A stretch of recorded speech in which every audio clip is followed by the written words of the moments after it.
Hello and welcome to Sideways. This week we're talking about emotions and why it's important for us to face them all, especially the uncomfortable ones. We discuss why being manly isn't very healthy, and Martin feels pleased with himself after coming up with a vaguely snappy title for the episode. There's also another selection from our guilty pleasures. Drowning in or drowning out emotion. All right. Yeah, how's it going? What are you laughing at? I don't know. It was the way you were kind of framed in the screen there. You looked almost like mythical king from some tale of old. Well, that's not bad. I'm happy with that, to be honest. How are you? Anyway, are you good? Yeah, I'm all right, thanks. Yeah. How about you? I'm okay. Yes. Just got back from Ramsgate, so I'm okay. It's nice down there, isn't it? Did you have a 99? No, I was actually working down there, so there's nothing like that going on. I think you're allowed to have a 99 when you're working, aren't you? Yeah, probably, but we didn't have time because I needed to get back and do some recording. I know you work to a tight schedule and you get a bit nasty if it doesn't fit in 100% with how you want it to go. Oh, that's a bit harsh. Are you saying I'm controlling? Yeah, totally. Well, you know the best way to deal with someone who's controlling. Yes. Stay away from them. Exactly. Yeah. I'm off. Yeah. Yes. Anyway, we were going to do. I think this is another one where you sort of introduced the topic, the framework, really, of what we're going to talk about. I mean, I have got a working title because I know you and I rather rarely we had a bit of a chat beforehand before this episode, didn't we? Yeah, it's not. If I'm introducing the topic, then surely I should have the working title, shouldn't I? Well, I need the working title for my notes. I expect my working title is probably way better than yours. It's certainly better than the... Let me just ask you a question. Would you be able to make a set of notes on an episode without having a working title, so with nothing at the top of the page? Of course not. No. No way. No. It wouldn't feel right. It has to be in the same format as all my other notes. It has to be in the same font, same size font. Same size font, yeah. Do you put it in a ring binder? No, I've got them all together in chronological order. Yeah, and I'll put the Sideways logo at the bottom of each one as well. They're artifacts. They're going to go down in history. Okay, good. So my working title for what do you want to talk about? How are you envisaging this one? Because I might be completely off track. Well, you might be because you're right. We did have a conversation about it. I think was it on Saturday? I think it was on Saturday. And I suppose I should have kind of revisited what we spoke about, but I didn't. So I was walking the dog and I was thinking, oh yeah, what do I want to talk about? So I thought we should talk about the importance of acknowledging emotions, particularly uncomfortable ones. That's basically what I want to talk about. Good. Well, that fits in nicely with what I've got in front of me then, because my working title for this was Drowning in or Drowning Out Our Emotions. Oh, I see what you've done there. Which I thought was really clever. I'm sure you do too. Brilliant. Yeah. Very good. Yeah, it just strikes me that when I'm choosing the topics, you've got a bit too much time on your hands to think up fancy titles. I think that's what it is. Yeah. I suppose I'm just trying to move from that point where I've been in control of what's going to be said in the past to a large extent, and then I'm in this awkward position where I'm not. So I have to come up with something a little bit snappy just to push me forward in the crowd again. What's it like not to be in control? Not very nice, to be honest, but I'm okay with it now. I mean, it must be. I mean, it's bad enough. Oh, you've disappeared. Where have you gone? Oh, there you are. It must be. It must be quite uncomfortable for you not to be in control, but it must be even worse for you to know that I'm in control. Yeah, that's it. Yeah, it's a double whammy. Yeah, because you're kind of being overtaken somewhat by chaos, aren't you? Really? Yep. So the first time this came up, I think, was a couple of episodes ago when we were talking about anger. I think we were. Yes. And when we were talking about that, I said, "Hang on, there's a lot of other stuff here about how important it is to acknowledge emotions and to allow ourselves to feel what we feel, even if it's uncomfortable. So that was the first thing. And then the second thing is, recently I watched a TED Talk. Are you familiar with TED Talks? Yes, I am. Yeah, I watch a lot of them. So recently I watched a TED Talk, which is called, if anybody wants to watch it, and I very much recommend that you do, it's called The Gifted Wisdom of Unpleasant Feelings. And that is also about the importance of allowing yourself to acknowledge uncomfortable emotion. So, and the way this, I think, ties in with addiction is that, as we've spoken about on many times previously, fundamentally, addiction is about getting away from stuff that you don't want to feel. It is. I think, the major reason that we drink and we take drugs is to change the way we feel, because we're not happy with the emotions we're experiencing that time.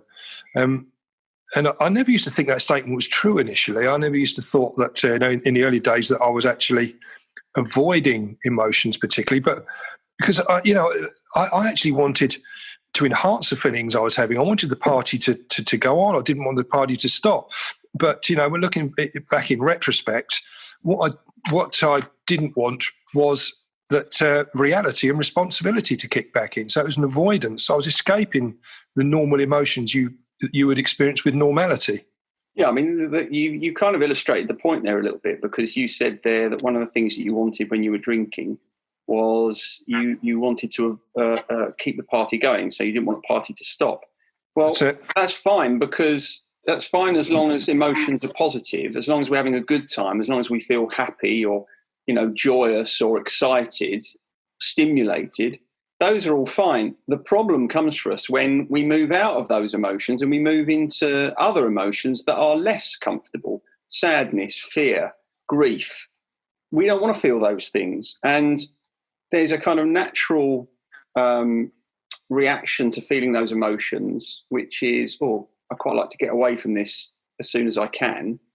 But there's a big difference between getting away from those emotions by putting them in a box and ignoring them, or drinking them away, or, using drugs or whatever it might be, and allowing yourself to kind of move through them at a natural pace, at which point, they are behind you rather than shoved over to the side. Yeah, I agree. I mean,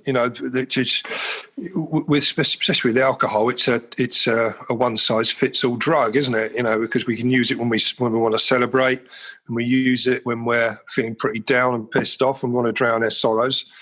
Either way, we're sort of creating a new dimension that avoids the reality of sort of standardized living. We're avoiding normal emotions at either end of that spectrum. We're avoiding normal emotions. Yeah. So let me ask you then: what do you think it was for you about difficult emotion, about painful emotion, that made it intolerable to the extent that you had to block it out? Yeah. No, well, I think for me it was pretty internal. It was a confidence issue. I always felt I lacked confidence, certainly social confidence. I felt alcohol was a real crutch to me, and it was something that I could avoid. So that the fear of meeting someone new, for example, walking into a new place, was pretty much all encompassing. And I found that drinking was a way of avoiding that emotion of fear, or alleviating it to a certain extent, so I could then pursue the avenue I wanted to go down at that point. With a certain amount of confidence. There are various ways we deal with difficult emotion. One of the ways we deal with it is to surrender to it. Another way we deal with it is to avoid it. I mean, there are both ways of not dealing with it, really. And then the third way is to counterattack it. So we kind of come out into the world as if we're supremely confident, in order to hide the fact that we really aren't confident at all. And you've always been someone that's done that, haven't you? I have, yeah, I have. It's always been something which, and it's sort of gone now. I'm in recovery. It was, to a certain extent, it was perceived. It was perceived fear. I think that I was almost making sure that fear would never come. So I'd get the first blow in early on, if you like. So my fight against fear would start when I start to have a drink, even if I didn't know that I was going to be in a situation where my confidence was going to be an issue. So I think it's always tricky. I mean, it's, extended use of that particular behaviour that I've just outlined there is the foundation of addiction. So many people come into groups that have had, tortured backgrounds, with bereavements and abuse and other traumas. I was going to say etc. there, but I'm not going to. I'm going to pull myself up on that. So I'll edit that bit out so it sounds like you said etc. So take it from another episode and put it in there. There's something there about again, a range of emotions that we almost kind of feel it's okay to experience and it's okay to show to other people, but then there appear to be a whole range of emotions that we feel that it's not okay to feel and it's not okay to show other people, and they're the ones that cause us a problem. They're the ones that trip us up, because there's almost a stigma around more vulnerable emotions that stops us from showing them to other people and stops us from acknowledging them to ourselves. I totally agree. I mean, personally, I always had great difficulty in expressing my emotions. Just stemming from my childhood, really, where I was never allowed to cry. I was never. If I hurt myself, my dad would drag me back up. If I fall off my bike, for example, and I wanted to cry, my dad would drag me up and would say, "Don't cry, don't cry, don't cry. Be a man about this." And I'm not saying that that's all to blame, and everything else that came after that was shaped by that particular incident. But I remember feeling at the time where, this is the right way to behave. Shielding my emotions is obviously the right way to go. And I did it for years. I've done it ever since, but to a much lesser degree now. But at the time, it did. I suppose it was how I thought you were meant to behave, not just as a person, but certainly as a boy at that stage, and later on as a man.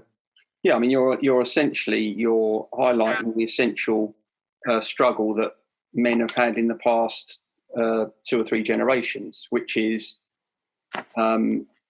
finding a balance between being manly and still being able to show emotion. Now, for your dad's generation, there wouldn't have been any necessity to show emotion, wouldn't have been expected. There'd have been no pressure to show emotion. It kind of wasn't expected by wives or girlfriends or partners. But for men these days, there is an expectation that they will be in touch with their emotion. And so there's a kind of difficult balancing act to strike there, which is if you are too manly and not in touch with your emotions, then nobody can ever connect with you because you're not open enough to connect with.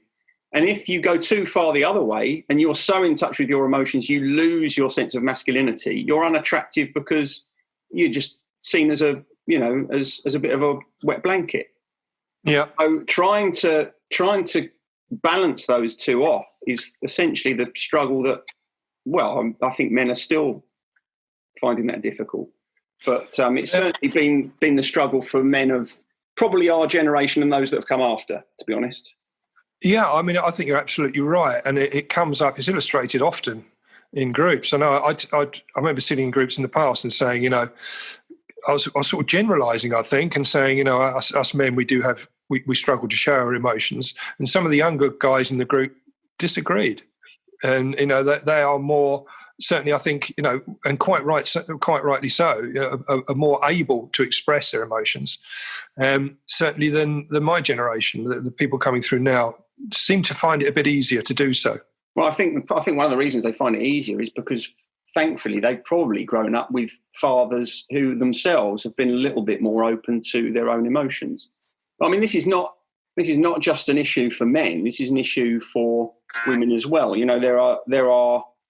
have this. I know it sounds kind of slightly bizarre, but a lot of people, when they come into therapy, they are emotionally illiterate. They'll be able to identify if they feel happy or if they feel sad, but they won't be able to find any nuance beyond that. Almost as if they've kind of turned that part of their ability to acknowledge their own emotion off. And I think there are a variety of ways or a variety of reasons why people kind of lose faith in their own emotional existence. I mean, for one reason, and you'll have seen this a lot in group, people tend to turn their back on their own emotional selves because they learn early on in their lives that emotion doesn't change anything, that it's a currency of no value. So, if you grow up, for instance, in an abusive household, crying doesn't make any difference. If anything, it might make the situation worse. So in those sorts of situations, you very quickly learn to switch that off, to worry about practical stuff, to push your emotions to one side, because to show emotion at best will not change anything, and at worst it will make the situation a whole lot more unpleasant. Yeah, I mean, that again. That all sounds perfectly logical, and I think that there's an old saying in recovery that the good thing about recovery is you get back in touch with your emotions, and the bad part is that you get back in touch with your emotions. Because I think certainly when people have had an extended period of addiction, and you flatlined emotionally for so long. But you tend to flatline down the bottom end of your emotions towards sadness and despair. But you flatline, and all of a sudden, when that sort of fog lifts, when you go into recovery, and you feel quite amazing because you feel these emotions coming back, and you're starting to experience a different set of circumstances emotionally than you have for quite some time. And it can be a mixture of this is fantastic, and then you get some of the dread come back in because you are starting to deal with life on life's terms again, and it is that fluctuation of emotions that takes a while to steady down, to settle down. And it's not until those emotions start to settle down that we really start to get a grip on our recovery. Because what we talked about before, we use on emotions. We drink heavily on emotions, and when you first go into recovery and they're still swinging all over the place, we really want to go and have a drink or take drugs to get back to that old comfortable place we felt where we knew what our emotions were going to be. We knew that it was going to be flat. We wouldn't have to think about things too much. Yeah, I mean that's people talk, don't they, when they're first in recovery about the pink fluffy cloud. Yeah. Right. So the way I sort of think about that is, because when you start to get back in touch with your emotions, it's lovely. It's lovely to be able to feel. But after you've gone past that realization that feeling actually can be quite nice, you are, as you say, going to have to deal with the negative feelings too. And that obviously is going to put some pressure on you, because in the past, the way you would have dealt with that would have been to drink it away. But the thing about emotion is if in recovery, you don't allow yourself to feel your full range of emotions, then you put your recovery in jeopardy, because nobody can lead a life that doesn't have swings of highs and lows. And so it goes back to the same thing, which is if you don't allow yourself to walk through even the most painful emotions, and you've got to find a way of distracting or disconnecting, then obviously in recovery that puts you at great risk. It does. It does, and I think that's what relapses occur when emotions are starting to swing quite wildly. And I think we often talk about it in groups about how nice it would be if you went into recovery and for the first 3 months nothing emotionally disturbed you. You were able to concentrate purely on your recovery, and to a certain extent, rehab tries to do that to it takes you away from society to allow you to concentrate on yourself, etc. I've said etc. there, but it allows you to concentrate on yourself, but you do experience emotions there, but it's in a controlled environment, and there's people there to help you deal with it, and it's tough then because you get another set of emotions then when you come away from that. I remember finishing my rehab course and I felt empty. I felt scared again. It's almost like that's your first test. That's your first test, because you've been in that kind of that. Again, it's a bubble, isn't it? You've been in that lovely, supportive, safe environment, and your first test is coming out of that and going back to your real life. So, in a sense, it's just the first of many, isn't it? Because they just keep coming. They do, and I think we get people to come into groups that have been in jail, sometimes for quite a long period, where they've been doing meetings in jail to deal with their addictions. And they've got it under control, and they come outside and there's a whole set of new emotions around them. And so a bit like coming out of rehab, where, this bubble, you wouldn't have thought of prison as being a safe environment. But when we see it often, when people first come out, they almost want to go back. They knew where they were there. They knew how it was going to operate. And then emotionally, they find themselves in trouble, which is why, coming to groups at that time and concentrating on your recovery is so vital, because you've got to get over that. You've got to get over that hump. Yeah, I mean, the thing that prison offers you, in the same way, it's the same thing that rehab offers you, which is the same thing that work offers you, is a ready-made boundary. You don't have to make your own emotional boundaries, because they're kind of there. This is okay. This isn't okay. So everything is kind of black and white. And that's much easier for us to navigate when we're moving through life and someone else is telling us that's okay, that's not okay. It's all very binary. And when you come away from those environments and you're just living life on your terms, you have to decide what's okay and what isn't. You have to decide what you will expose yourself to and what you won't expose yourself to. And that is very, very hard. And it's incredibly hard for people who were never given good models of boundaries in the first place. Do you think, did you come across a lot, going back to the sort of masculinity side of it, do you find it a lot when men come to see you and say, it's a little bit, it's difficult for me as a man to express my emotions? Yeah, I do find that. I mean, I find it more when I'm working with couples. I probably don't see it so much in one-to-one therapy because, and I think you and I were talking about this before, I think I have a tendency to work more with vulnerable men who, if they have a problem with being too vulnerable, with showing too much emotion. But, which is a problem. It's just a problem at the different end of the scale.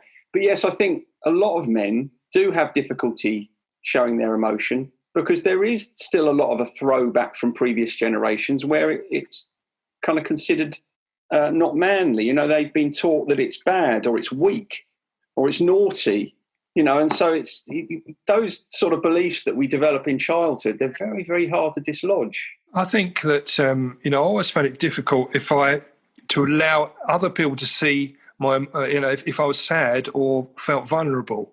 I always felt that was an unmanly way to go. And so I felt that, drink was certainly a great way of dealing with that. What was the fear, though? Because I get that. I understand that you would have felt that it was unmanly perhaps to show other people that you were feeling afraid or vulnerable in some way. But do you have a sense of what you felt would happen if you did show it?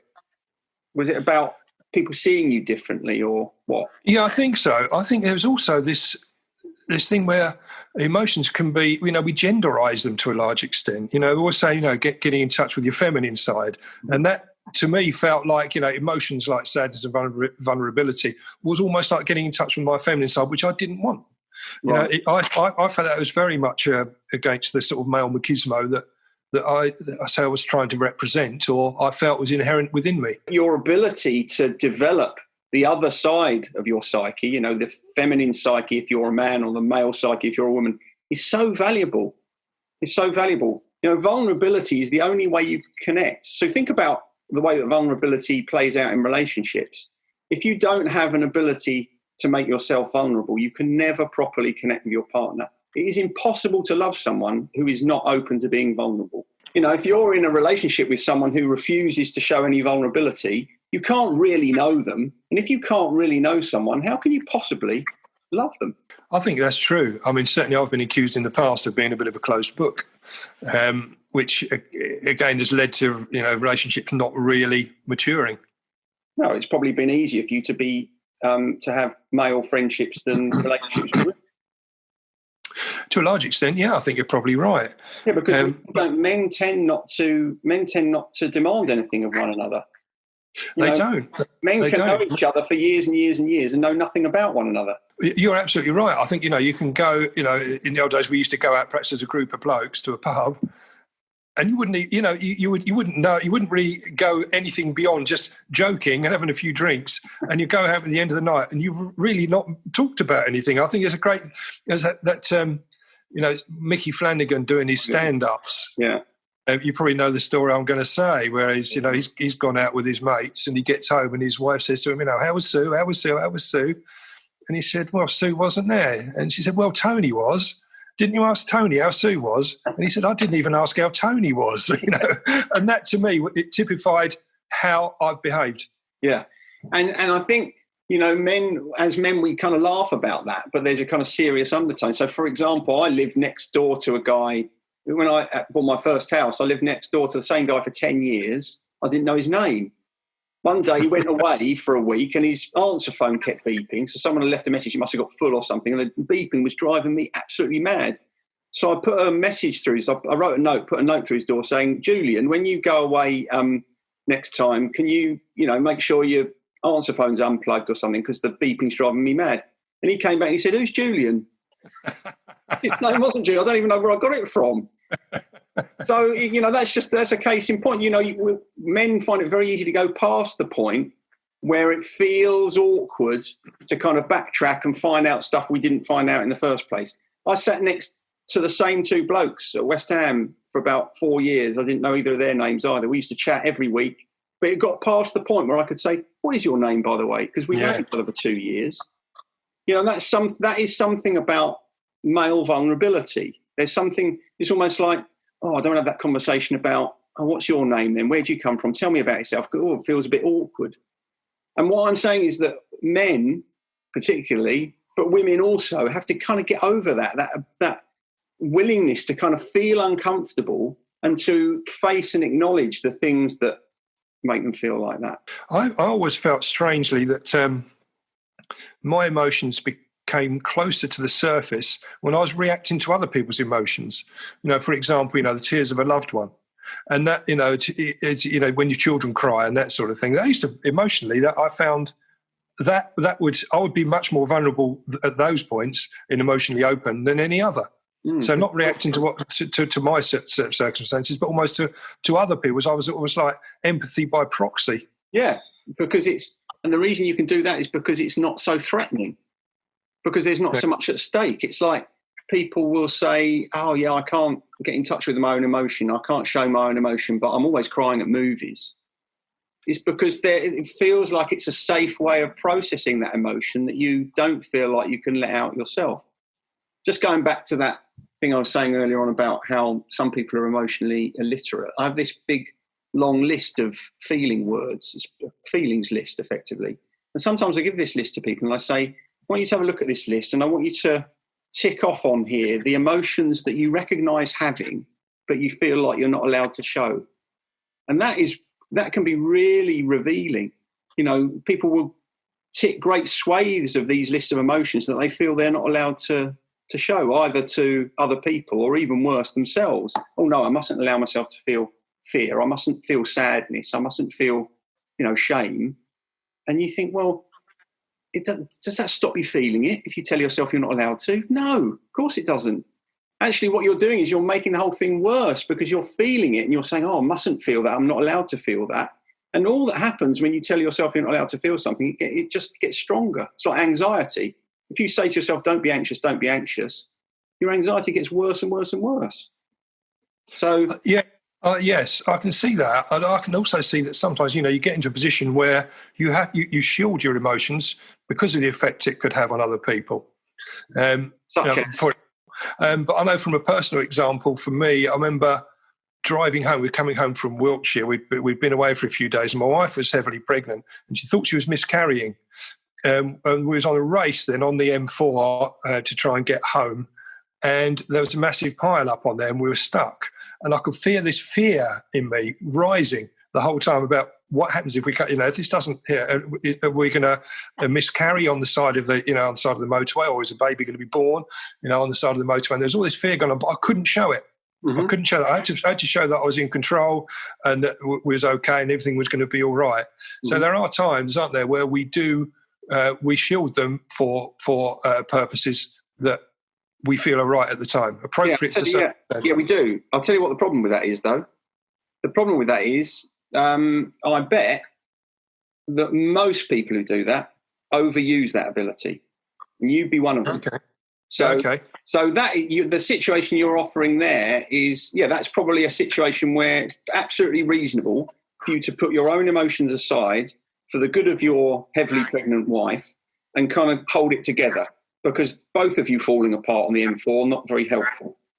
But then there'll have been other times where it probably would have been useful for you to show emotion, but you didn't. And you might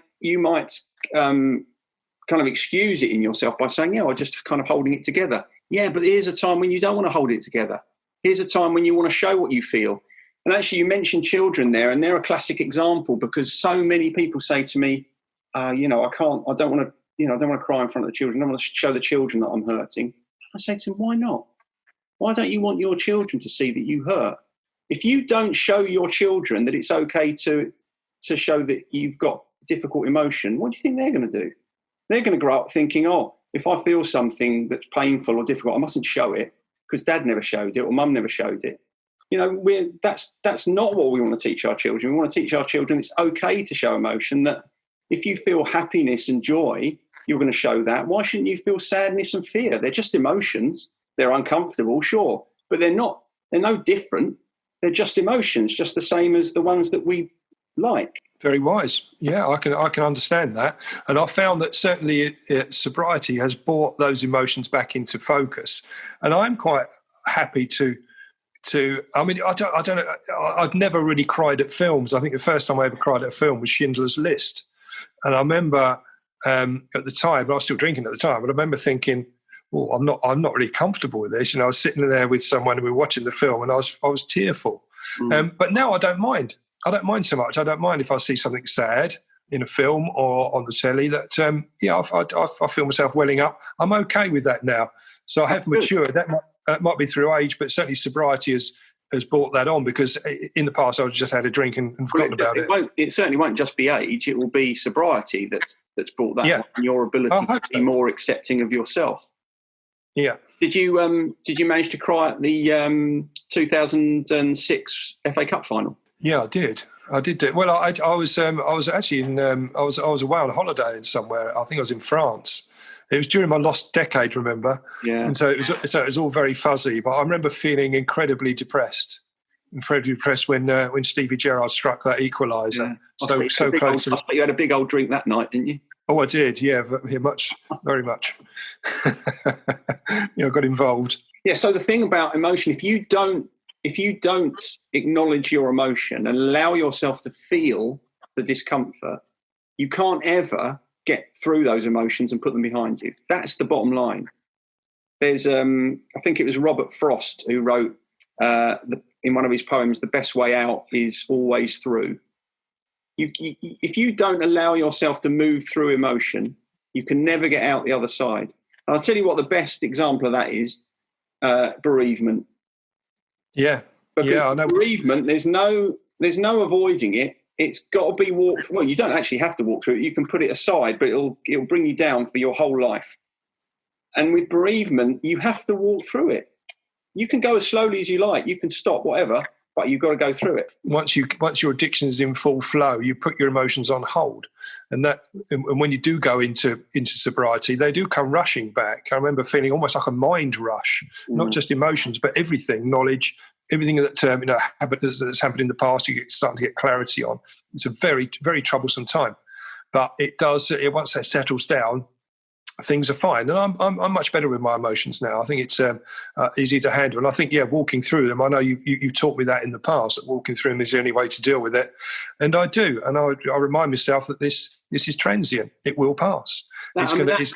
We'll move on. It might take a long time. It might be just a fleeting moment, but I know it's going to pass, and I will get back to a more steady emotion that I'm totally comfortable with. Yeah, and that is critical, knowing that emotion is transient, because, we don't doubt that joy, elation are transient, do we? We don't doubt that. Nobody thinks, oh my God, I'm elated, I'm going to be stuck here forever. Nobody thinks that.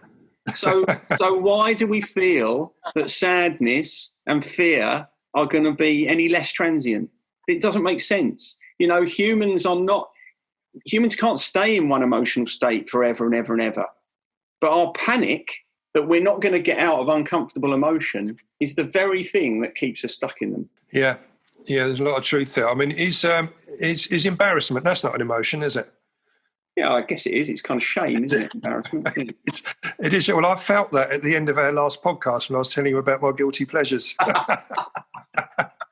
Well, I said that to you, didn't I? I said I could tell when you were fronting up about your guilty pleasure that you were hesitant, and I kind of felt there was part of you there was almost a part inside you that was saying, no, don't say this, don't tell them.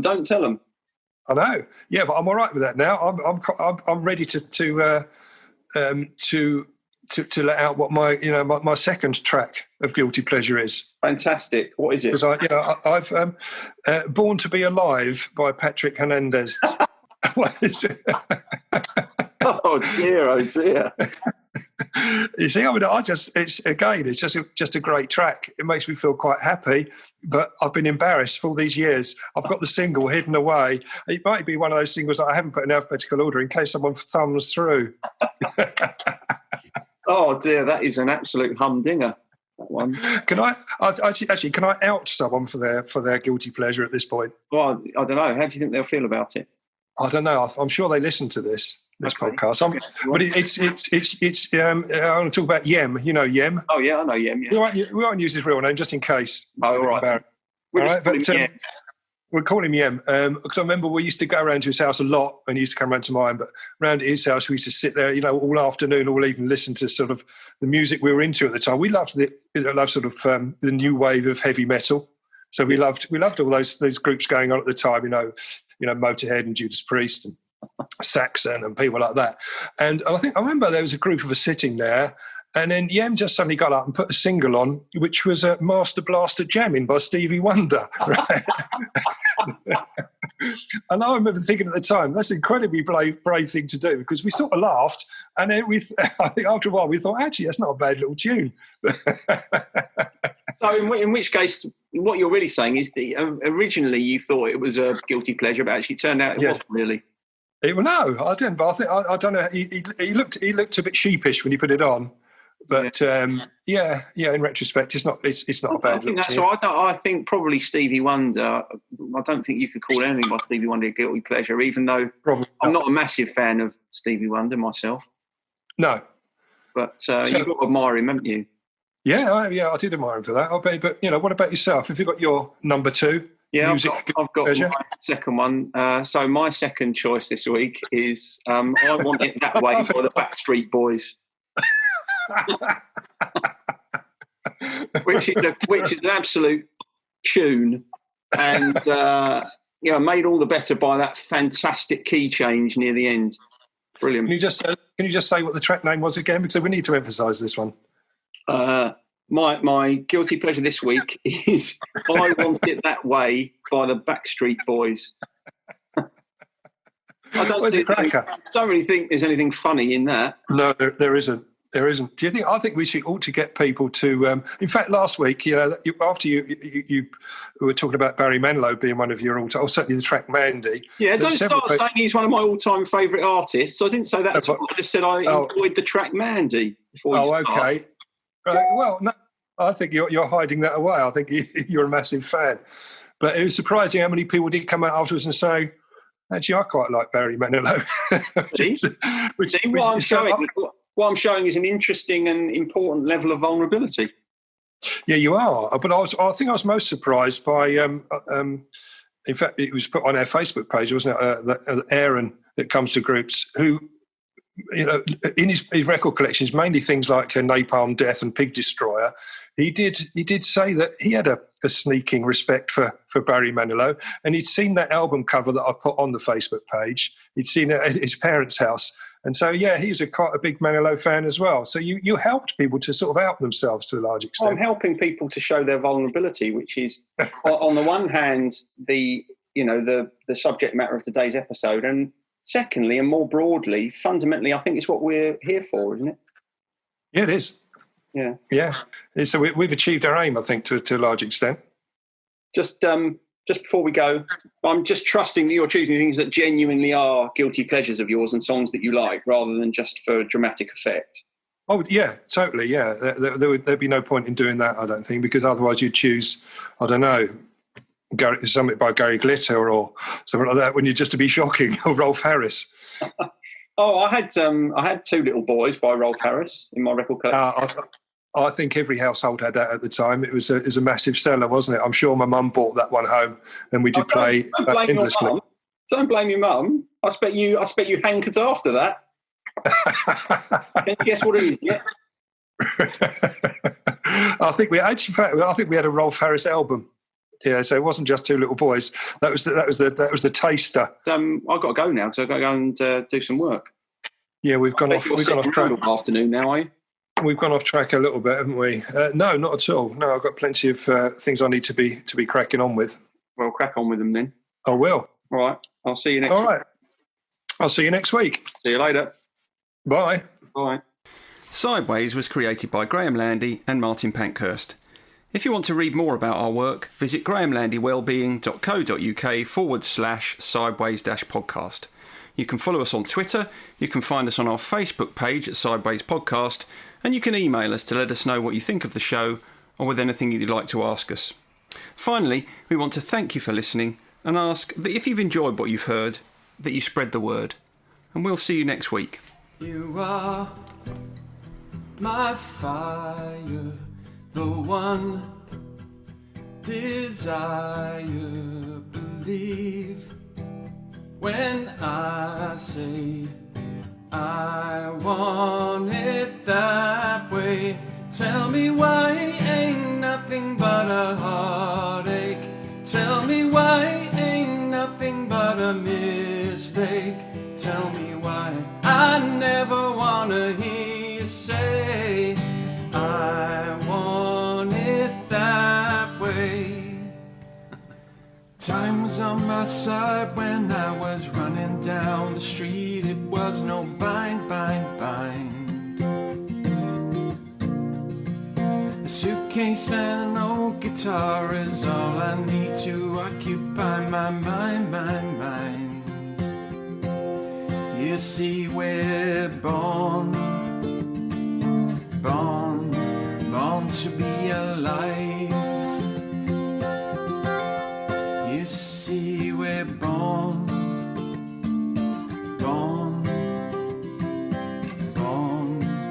You see, we're born to be alive.